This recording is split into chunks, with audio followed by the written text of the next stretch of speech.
News, सच जरूरी है। नमस्कार, एमएनएस न्यूज लाइव में आप सभी का स्वागत है। मैं हूं आपके साथ अर्शी अंसारी। आइए देखते हैं देश और दुनिया की तमाम बड़ी खबरें। इससे पहले एक नजर हेडलाइंस पर। बाइडेन के बाद British PM Rishi Sunak Israel पहुंचे, नेतन्याहू से करेंगे मुलाकात। रूस यूक्रेन और हमास हमले में बाइडेन करेंगे अमेरिका को संबोधित। गाजा में युद्ध विराम की मांग को लेकर यूएस कैपिटल तक पहुंचे यहूदी प्रदर्शनकारी, कई लोग गिरफ्तार। आइए देखते हैं खबरें विस्तार से। बाइडेन के बाद British PM Rishi Sunak Israel पहुंचे, नेतन्याहू से करेंगे मुलाकात। जी हां, ब्रिटिश प्रधानमंत्री ऋषि सुनक इजराइल पहुंच गए हैं। वे यहां अपने राम समकक्ष पीएम बेंजामिन नेतन्याहू से मुलाकात करेंगे। इस दौरान उनसे भी ये उम्मीद है की जाएगी कि वो गाजा को जल्द मानवीय सहायता पहुंचाए।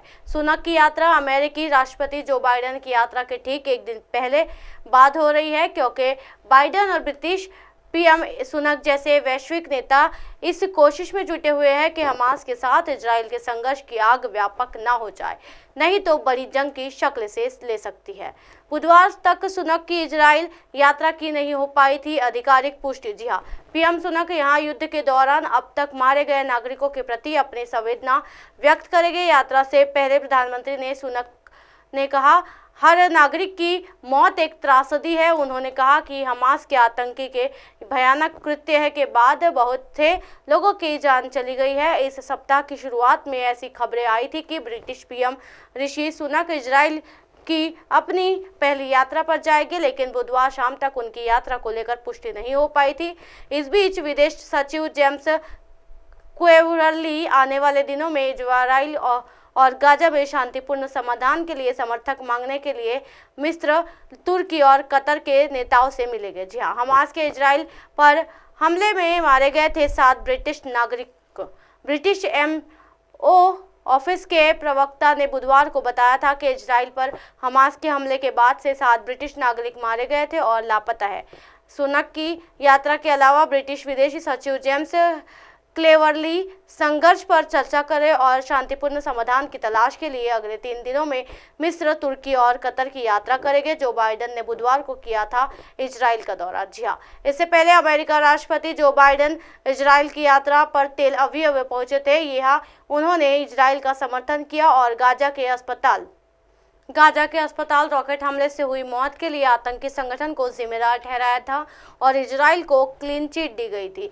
बाइडेन ने वापस अमेरिका पहुंचने से पहले संवाददाताओं को बताया था कि वे गाजा में मानवीय मदद पहुंचाएंगे। उसके लिए मिस्र के राष्ट्रपति से बातचीत हुई। मिस्र बॉर्डर से 20 ट्रक सहायता सामग्री में के पहुंचाए जाएंगे। अमेरिका के कहने पर इजराइल के पीएम नेतन्याहू ने गाजा में मानवीय सहायता के लिए हामी भरी है। बढ़ते हैं अगली खबर की तरफ।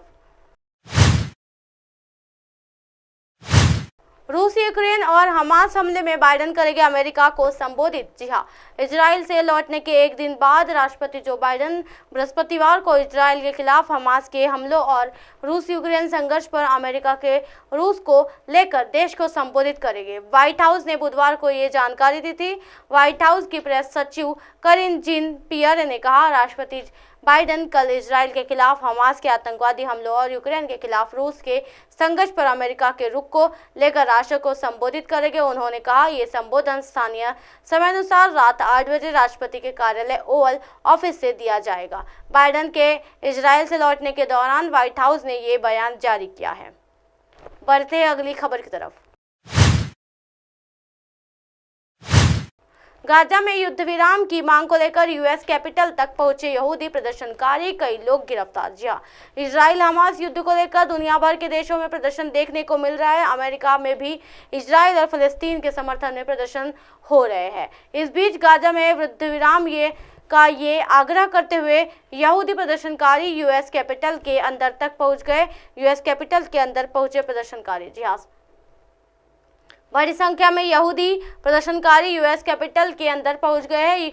यूएस कैपिटल हिल पुलिस ने बताया है कि इस मामले में 3 लोगों को गिरफ्तार किया गया है और इसके अलावा एक पुलिस अधिकारी पर कार्रवाई की गई है। कैपिटल बिल्डिंग के आसपास की गई थी बैरिकेडिंग। एक कर्मचारी ने समाचार द्वारा बताया कि प्रदर्शन के बाद पुलिस ने हमें सलाह दी है कि मुख्य प्रवेश को निकास द्वारा नहीं बल्कि सुरंगों का उपयोग करें। बता दें कि विरोध प्रदर्शन की आशंका में एहतियात के तौर पर मंगलवार रात को कैपिटल बिल्डिंग के आसपास बैरिकेडिंग की गई थी। कैपिटल पुलिस ने प्रदर्शनकारियों को किया गिरफ्तार। जी हां, हालांकि इसके बावजूद यूएस कैपिटल हिल के अंदर सैकड़ों प्रदर्शनकारी पहुंच गए। इस दौरान उन्होंने युद्ध विराम के नारे भी लगाए। हालांकि बाद में कैपिटल पुलिस ने उन्हें गिरफ्तार कर लिया। कैपिटल पुलिस ने बताया कि वे प्रदर्शनकारियों की सुरक्षा सुनिश्चित करेंगे और कैपिटल के आसपास की सड़कों को बंद करेंगे। प्रदर्शनकारियों को प्रदर्शन बंद करने की चेतावनी। जी हाँ, यूएस कैपिटल पुलिस ने एक्स पर एक पोस्ट में बताया कि प्रदर्शनकारियों का एक समूह कैनन रोटुंडा के अंदर प्रदर्शन कर रहा है। यूएस कांग्रेस भवन के अंदर प्रदर्शन की अनुमति नहीं है। कैपिटल पुलिस ने कहा है कि हमने प्रदर्शनकारियों को प्रदर्शन करना बंद करने की चेतावनी दी और जब उन्होंने इसका पालन नहीं किया तो हमने उन्हें गिरफ्तार करना शुरू कर दिया। इसी तरह की दिन भर की तमाम बड़ी खबरों से फिर कराओगे आपका रूबरू। तब तक के देखते रहिए एमएनएस न्यूज नेटवर्क। मेरे साथ ये नर्शी अंसारी के साथ नमस्कार।